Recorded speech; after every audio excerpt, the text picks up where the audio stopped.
Date 31st July 2022. I am going to narrate Chapter 2 of One Arranged Murder by Mr. Chetan Bhagat. The novel goes like this. Hello, this is Saurabh Maheshwari speaking, talking over from His Lordship Keshav for only a short while. I am on my way to meet my fiancée Purnia on Gorbachev. I took an auto rickshaw to a new French colony, a roughly half-hour ride from Malveya Nagar, and rubbed my hands to keep them warm. Left, Purnia Masses brought a smile to my face. Yes, in an auto, I replied. Come soon, I'm hungry.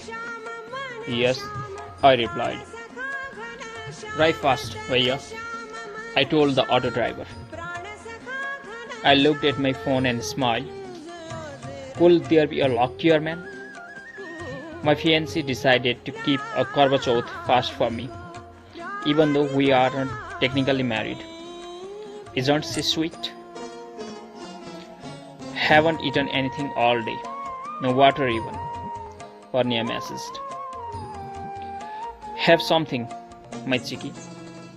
No, the moon rises is less than 30 minutes. No, the moon rises in less than 30 minutes. You'll be here by then? That's when I break the fast. I love you, I texted. I love you too.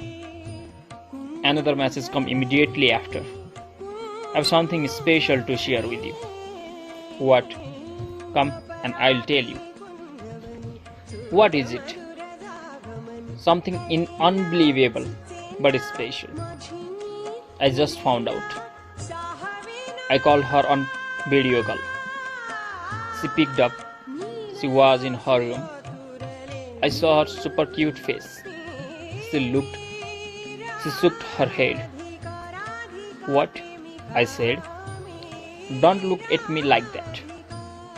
I want you to see me in my Gorbachev clothes for real. When I am fully ready. Wait, what do you want to tell me? I'll tell you. Come quickly. No, I'm hungry. I'm coming, I replied. She got the call. As the auto rickshaw wandered through the Delhi traffic, I thought of Keshav. So Mr. Keshav Raj Purohit has allowed me a tiny space here to tell my side of the story. This is after he has given you his version. He's already brainwashed you, I'm sure. He has perhaps told you that I'm just an oversensitive sissy on his way to becoming a hand-picked husband. That it is me who overreacted. Mr. Oh, so cool, Keshav was just making some sarcastic comments and I should just get over it. Oh, and I'm sure he told you I sacked off on work at CyberSafe and ignored jet detectives completely. Good, leave him. I fell in love. That's what happened. For the first time in my life, just looking at Parma smile makes me melt inside like a chocolate lava cake. When Purnia calls, every word she speaks is happiness injection right into my veins. Call me a romantic fool. Unlike Keshav, I have never had a long-term girlfriend or any short-term hookups. Did he tell you about his Tinder addiction? Yes, it is an addiction. He slept with 10 girls since last year. He doesn't even know their last names. In some cases, not even first. You can call him a stud or whatever. To me, it is a sickness. He can do whatever the hell he wants. But he has to understand I'm different.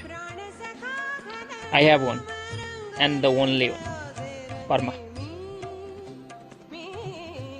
That's who it is going to be for the rest of my life. To make her happy, I skipped work a few times. I took a trip with her. I helped her in her work.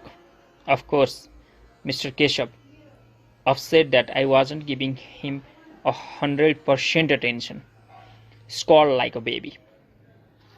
He has forgotten how I used to cover for him at Canada classes, at Chandan classes, or previous job, when he would skip work to meet his girlfriend.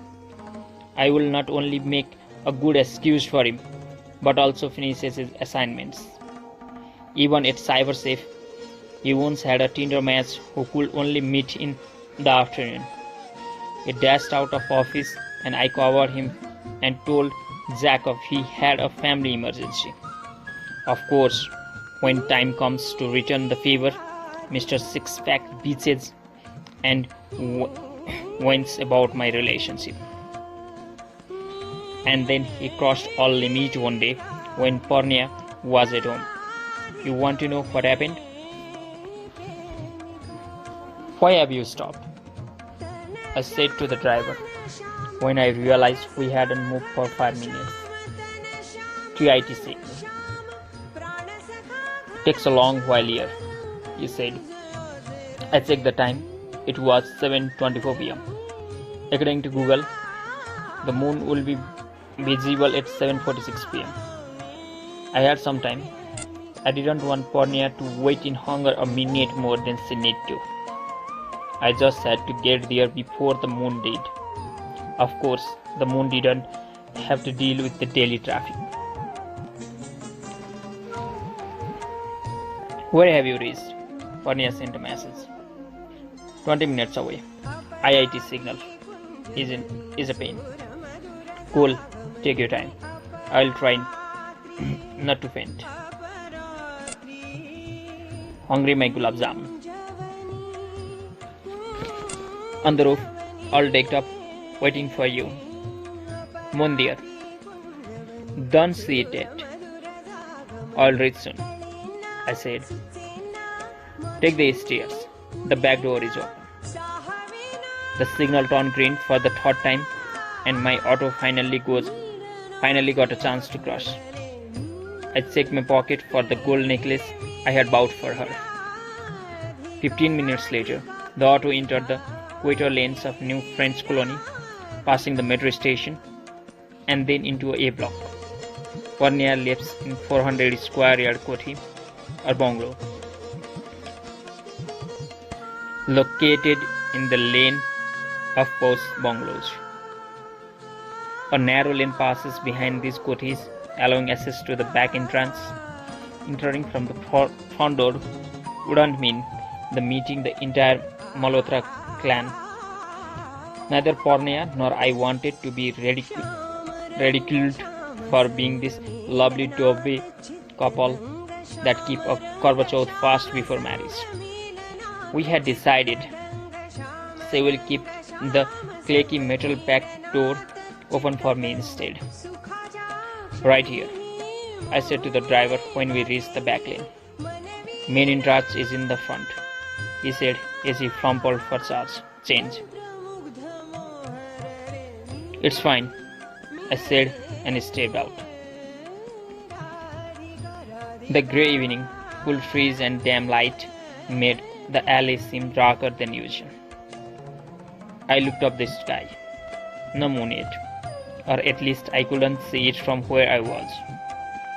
I gently opened the back door and shut it from inside.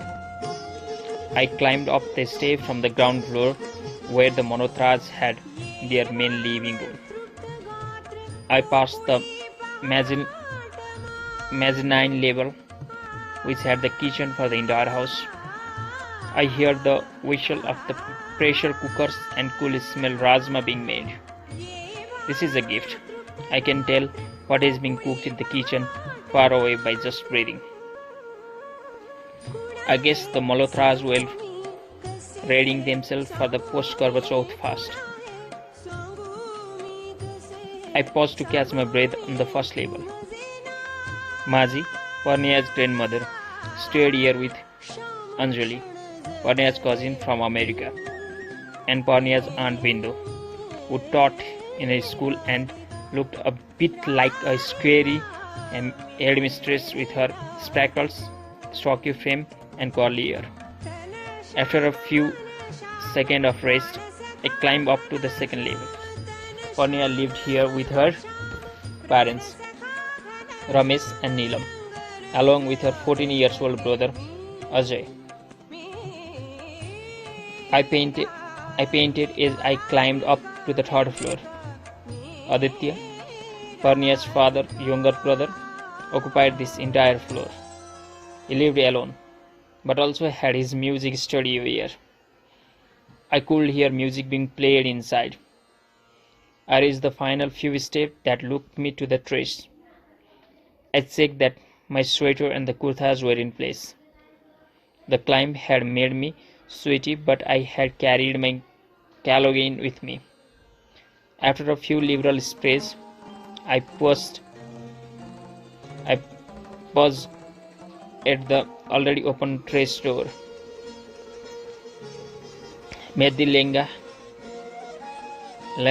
Mehndi लगा के रखना, डोली सजा के रखना. I sang the song from Dilwale Dulhaniya Le Jayenge, the movie which had a classic rooftop Karwa Chauth scene.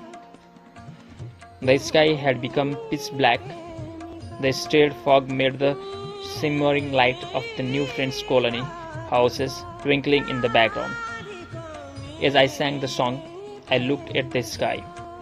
There it was, the fourth day of the moon, which all married ladies in Delhi will be flocking to see along with their husbands tonight. In this case, husband to be in 3 months. Line tujhe, O Gauri, I continued to sing. I looked around for Parnia dressed in traditional wear, metal savvy in hand, smiling silly. She does that. Was shy on me when I last expected it. Parnia, Babu, I'm here. You can eat now, I said and laughed. No response. Near the terrace door, I found a switch for the light. I flicked it on. A yellow blob hit up brightly. The entire terrace became visible. Still no Parnia? Jalebi, where are you? I said a bit louder. In one corner of the terrace, a red and gold dupatta lay on the floor. I went over and picked it up. It lifted in the wind and the mesh-like fabric hit my face. I removed the dupatta from my face and looked at the floor again. 3 feet from me, I saw a metal savvy. I lifted it up and turned it around in my hand a few times. I looked at the moon through it. Espornia was supposed to see it. Had she gone down to use the restroom? I took out my phone and dialed her number. There was no response. I hear horns barking from the down below on the main road outside the house. There seemed to be a traffic jam. I looked over the ledge of the terrace. Traffic had stopped on both sides. A crowd had gathered below, right in front of Varnia's house. I tried to see what had happened. I could not figure out much in that darkness. I'll dial Varnia's number again.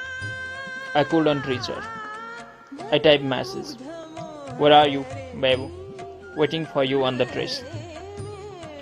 She don't read it. Only one tick on WhatsApp. The message didn't even get delivered.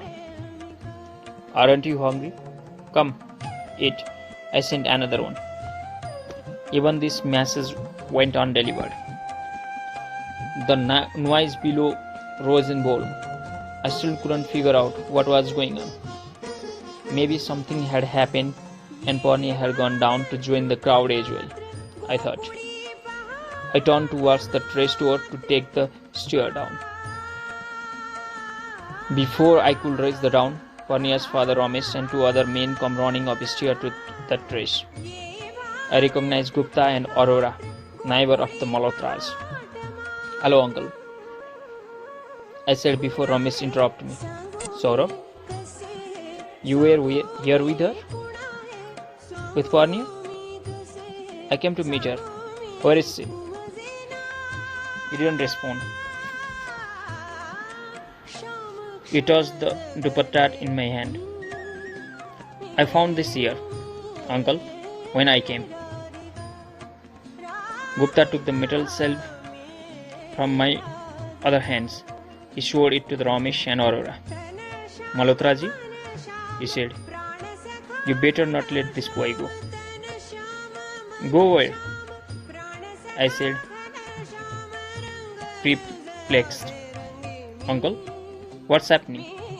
"I just spoke to Parnia," I said to Ramesh. He remained silent as we walked down the stairs. Gupta held my elbow tight.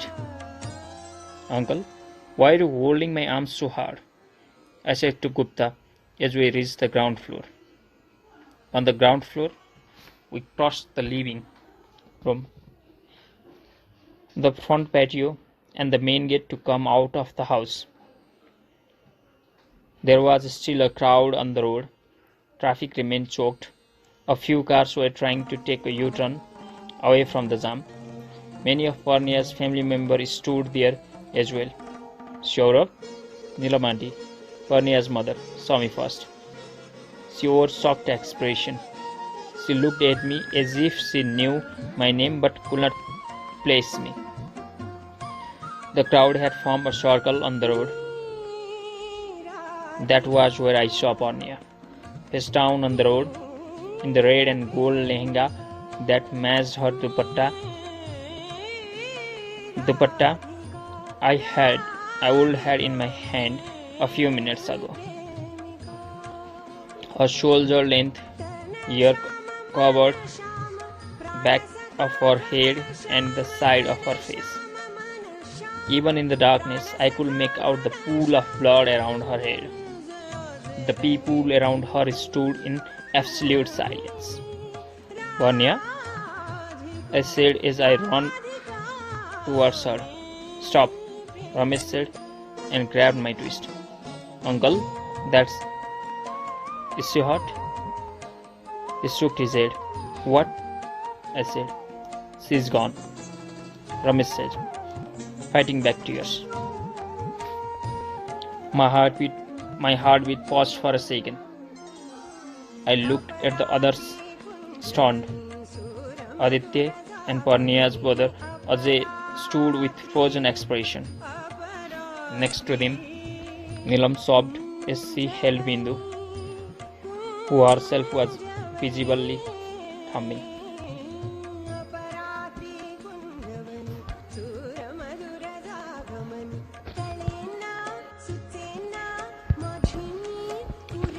I just spoke to her. I screamed loud enough to startle everyone. Aditya came and placed his muscular arm around my shoulder. He patted my back unsteadily. "Aditya Chachu, what happened?" I said. "She fell down," Aditya said, pointing to the roof of the house. I extricated myself from Aditya's grip. I ran up to Parnia. I went down on my knees and touched her ear. "Parnia, I'm here. Let's eat," I whispered. Gupta and Ramesh come up to me and tapped my shoulder. "The police are coming," Gupta said. Better we don't disturb the body." "Police? Body? What?" I said. She needs to be taken to a hospital." "Come back, Saurabh," Ramesh said. His voice soft and yet firm. Both of them held me and helped me to stand up. They pulled me back a few steps. Gupta had self self self self assumed the role of guarding me. He gently held my right hand with his shorts, unlike the light lace I could not get out of. Neelam and Bindu were crying loudly by now. Some elderly ladies come around to console them. I saw Ramesh bit his lips to fight back tears.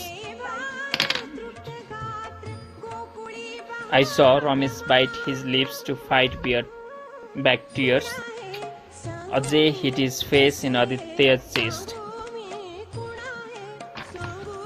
With the family in shock and sorrow, the neighbors tried to determine what to do next.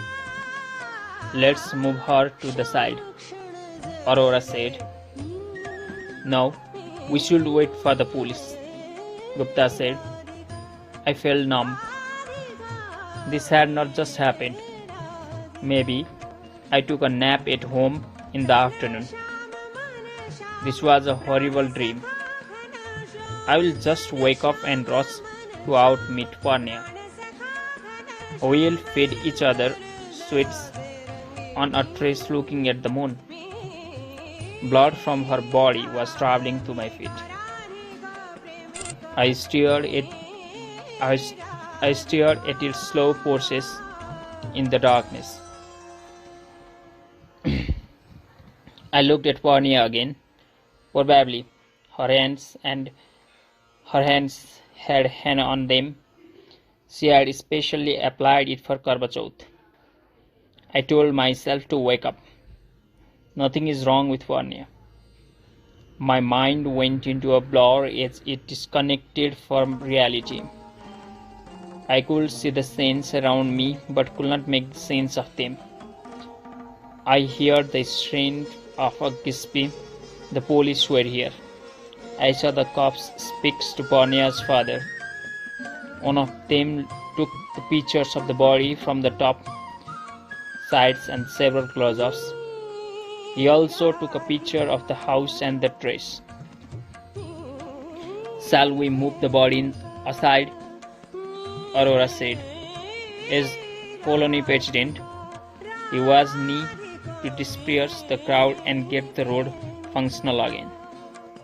Come, let's lift her. I heard someone say, almost like a robot. I joined 6 other people who lifted Purnia's heavy body. Not the side of the road. Let's take it inside, a constable said. She wasn't an it. She was an it now. They took the body into the house without any clue where to keep it. First they kept it on the patio. After some intense discussion, they told us to lift her up again and take her to the living room. We had no idea where to place her there either. After all, a living room is so for living people who can sit anywhere, on the sofa, easy chairs, or even the dining chairs. Where do you place the dead person in the living room? Someone suggested the carpet. Blood still dripped from the body, leaving an airy trail wherever we carried her. Bad dream, I told myself, even as my eyes followed the bloody track. Place newspapers. One of the neighbors had an ingenious idea. Wallpapers were spread on rock in multiple layers. On page of Daily Times, which had an interview with Varun Dhawan and Alia Bhatt. We placed Purnia on her back. I could see her face now, covered in blood, her nose, cheeks, and one of her eyes were badly wounded. They would take a long time to heal if she was alive, I read to myself. A cop told us to move aside.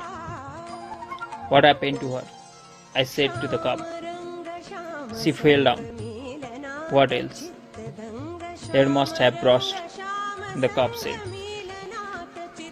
He placed her arms and legs in respectable, straight position. Dead bodies, dead bodies, dead bodies don't just lie down gracefully. They have to be put in place. The cop went about his work as if he were arranging clothes on a shelf. I spoke to her 20 minutes ago, I said. The constable looked at me, surprised. When life ends, it doesn't even take a minute, he said. I looked at Varnia's face again, with the blood, dot and injuries. She looked almost unrecognizable. I put my hands on her closed fist. Don't touch her, please. We have to collect the evidence, the constable said. She is my fiancée, I said, my voice breaking for the first time. I'm sorry, the constable said.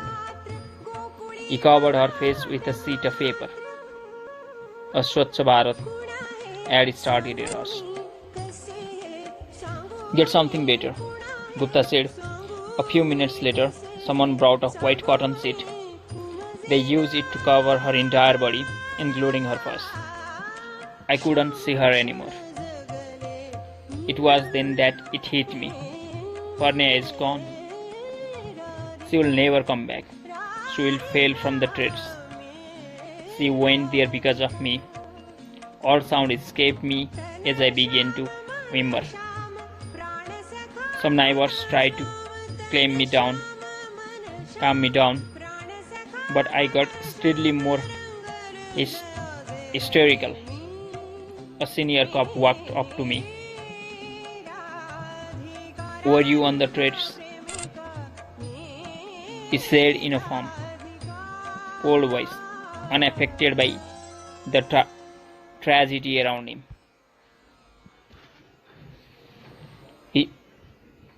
His abrupt question startled me. I stopped crying, but did not respond. 3 other cops had also come into the room. The neighbors started to leave. The few that remained spoke to the Varnia's family member, offering them their support and condolences. I'm talking to you, the cop said, his voice louder. Yes, I said. Why did you go to the terrace? He said. I noticed his name tag, Vijender Singh. The epaulettes on his shoulders told me he was an inspector.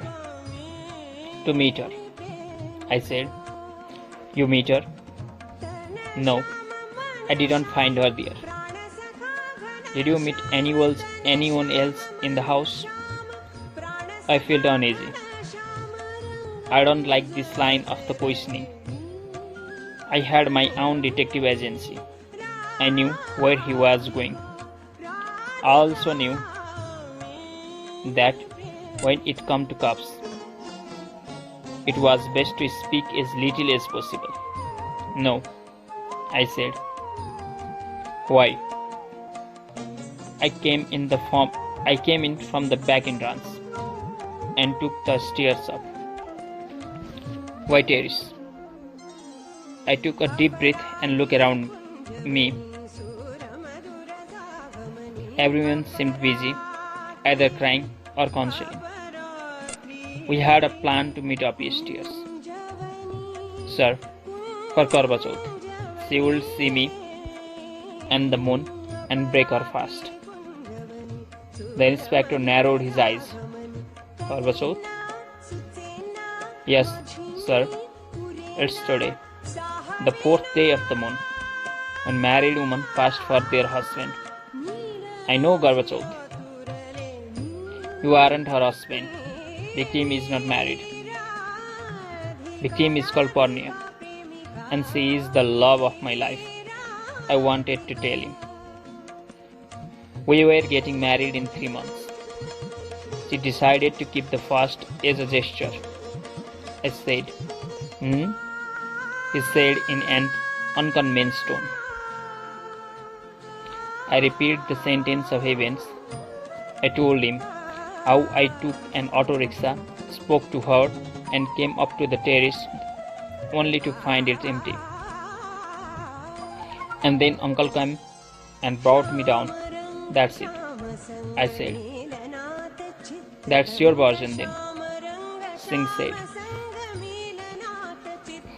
That is what happened, I said. He went, again. He turned to the Ramesh and started asking him a few questions. I felt alone in that room, surrounded by people, many of them whom were my would-be relatives. A car honked outside. Aditya went up to the front door and walked into the patio. He saw the occupant of the car and opened the gate. A white cab came in. Anjali stepped out. She had her backpack with her, which seemed heavy and huge compared to her skinny frame. "Hi, Adi Mamu. What's up?" she said in a cheerful voice, with the hint of an American accent. Aditya noted with a serious expression. "What happened?" Anjali said.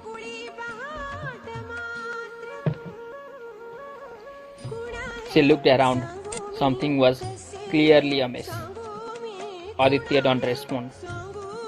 Both of them walked into the living room. She noticed the body on the floor, covered in a white hairs. Sword. Someone had died? What happened? Anjali repeated.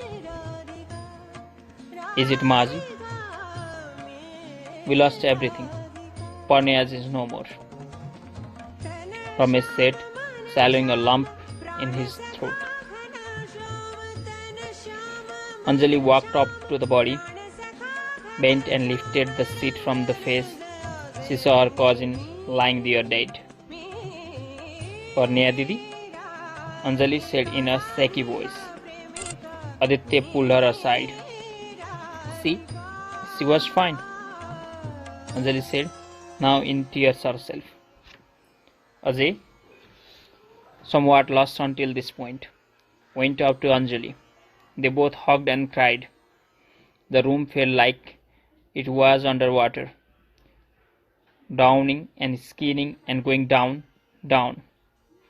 When things are clamor, we like to speak to each member of the family, Singh said to Ramesh. Ramesh did not respond, and him too. Singh said, pointing at me. Ramesh looked at me with blank eyes and half nodded. We'll wait outside for a bit.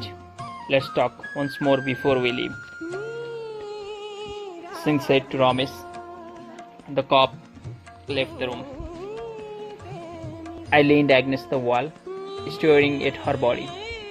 I didn't know what to do next. Should I leave? Am I allowed to leave? But I am even supposed to stay. I needed someone. The one and only one person in the world who could help me thinking through this situation. I took out my phone.